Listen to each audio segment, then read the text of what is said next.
여러분 안녕하십니까? 도서관은 방송 중 2025년도 시리즈를 시작할까 합니다. 이번 시리즈는 문화읽기와 도서관에 관한 얘기입니다. 어떻게 보면 책 한 권의 분량을 제가 24번에 걸쳐서 얘기를 나눌 겁니다. 오늘은 도입부에 대한 얘기로 그냥 전반적인 얘기를 할까 합니다. 문화읽기와 도서관은 제가 늘 주장했던 도서관은 문해다 라는 말의 연장선상에서 문해의 의미가 뭐지? 에서 출발하고 그 문해가 이렇게 확장되어 가는 과정 속에서 어떤 일들이 벌어지고 있었을까? 도서관은 어땠었고 도서관 밖의 세상은 어땠을까? 미래는 어떻게 될까? 주로 그런 것에 관련된 얘기를 하려고 합니다. 이 얘기의 출발이 문해입니다. 그리고 그 문해가 문화읽기로 확장되어지는 과정이고 그 문화읽기로 확장되는 과정에 도서관의 역할은 무엇이었을까와 세상은 어떻게 바뀌었을까에 대한 얘기를 좀 나누려고 하거든요. 그 문해의 시작은 아마 글 읽기에 대한 얘기였었던 것 같습니다. 글을 잘 읽는 것, 글을 읽고 이해하는 것에 대한 얘기였겠죠. 그럼 한번 상상해 보십시다. 우리 5,000년 전으로 그 이전의 세상으로 돌아가서 글자가 발명이 되어지고 문자가 만들어지고 소통하는 과정에 이제 문자가 쓰이기 시작할 때 그 당시의 소통 구조는 얼마나 폭이 넓었을까요? 얼마나 깊었을까요? 그들의 삶은 어땠을까요? 아니, 글자 이전의 세상까지도 짚어본다면 지금보다는 상당히 단순했을 거라고 여겨집니다. 우리는 어렵게 옛날 로마 때 얘기도 하고 그리스 때 얘기하고 그 다음에 중세 때 얘기도 하고 근세 얘기도 하고 전쟁 얘기도 하고 굉장히 다사다난했었던 것 같이 얘기하지만 그 당시 우리의 인구, 그 인구 밀도, 그들 삶의 범주, 그들 생활의 수준, 기술 다 놓고 봤을 때 생활은 굉장히 단순했을 겁니다.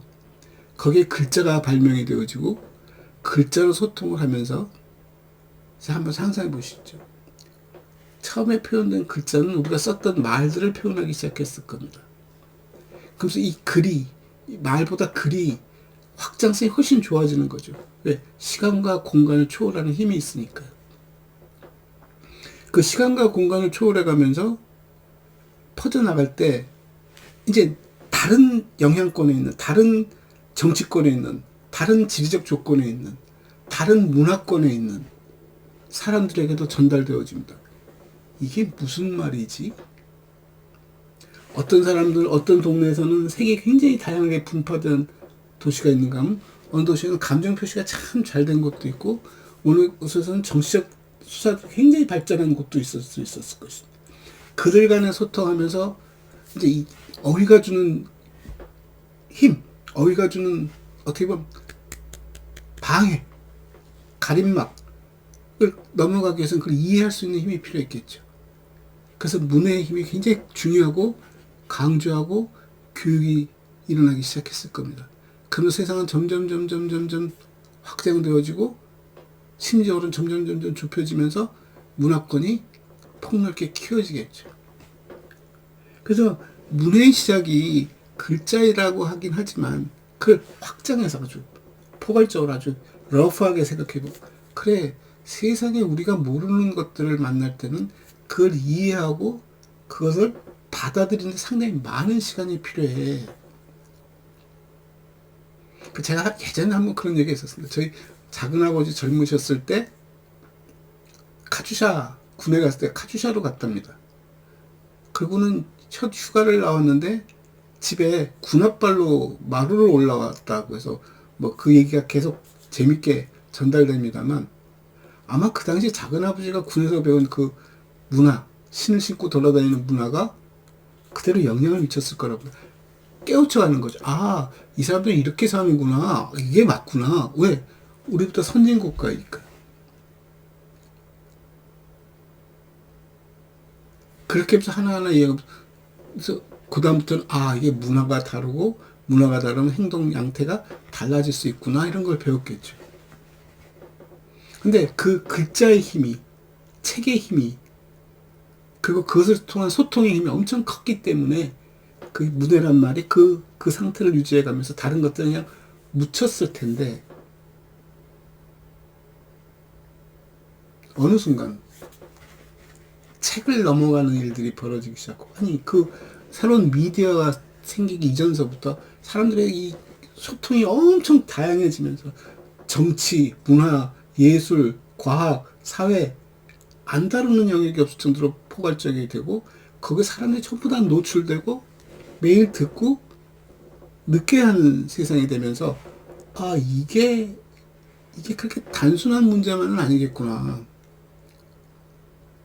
우리가 소통을 한다는 거는 글자를 잘 읽고 그 책을 이해를 잘하는 것 중요하죠. 근데 그것이 보여주고 있는 단편적인 부분, 주제가 굉장히 한정됐다든가 이 폭을 넓히다 보면 소위 우리가 말하는 교양이라는 문제가 생기는데 교양이 꼭 책만으로 이루어지는 것이 아니라 책을 통해서 교양의 깊이를, 내용을, 상식을, 지식을 쉽게 얘기하면 데이터를 받아들이는 능력이 생기기 시작했고 그 데이터를 분석하고 해석하고 그 다음에 경험하는 작업들이 필요했을 거라고 봅니다. 그 과정에는 문해라는 이름에 많은 것들이 작동하겠죠. 제가 생각할 때 문해는 한 부분에 대한 얘기가 아니라 그걸 다 담는 얘기였습니다. 어떤 친구는 글자를 빨리 해득하지만 어떤 친구는 굉장히 느린 친구도 있고 어떤 친구는 말귀가 빠르지만 어떤 친구는 말귀가 느린 친구들도 있고 어떤 친구는 이 경험을 쌓는 것이 굉장히 수월하지만 어떤 사람은 굉장히 힘들어하는 부분도 있을 수 있고 거기에는 개인의 성향도 작용했을 것이고 신체적 조건도 작용했을 것이고 자기가 갖고 있는 감정도 작용했을 것이고 굉장히 많은 것들이 복합적으로 작용해서 그런 일들이 벌어집니다. 저는 문화란 말을 그냥 폭넓게 이해하고 싶습니다. 그래서 도서관 문해가 중심이야 했던 얘기는 그냥 우리가 같이 더불어 살아가는 것에 대한 얘기. 그래서 제가 책 제목도 문화 읽기와 도서관이라고 했던 얘기입니다. 이 책은 이 시리즈가 끝난 연말에 아니 내년 초쯤에 전자책으로 만들 예정입니다.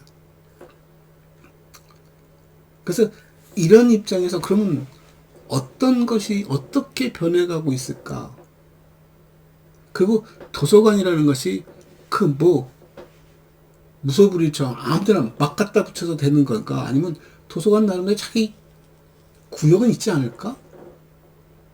그래서 그 구분을 요즘 경계도 없습니다만 아마존이 책을 팔다가 물류가 됐습니다. 지금은. 다른 회사들도 출발할 전과 전혀 다른 형태로 성장하고 있습니다. 전기차가 나오니까 자동차 공장이 자동차 공장이니 아니면 전자 공장이니 전자 공장이 자동차를 만들어낼 수 없니 있니 경계가 굉장히 모호해지는 거죠. 그럼에도 불구하고 자기 본질 자동차는 모빌리티에 대한 얘기를 나눌 것이고 전자는 어떤 그 기기에 대한 기능에 대한 얘기들을 다룰 것이고 아마존은 여전히 책에 대한 중심을 지킬 것입니다.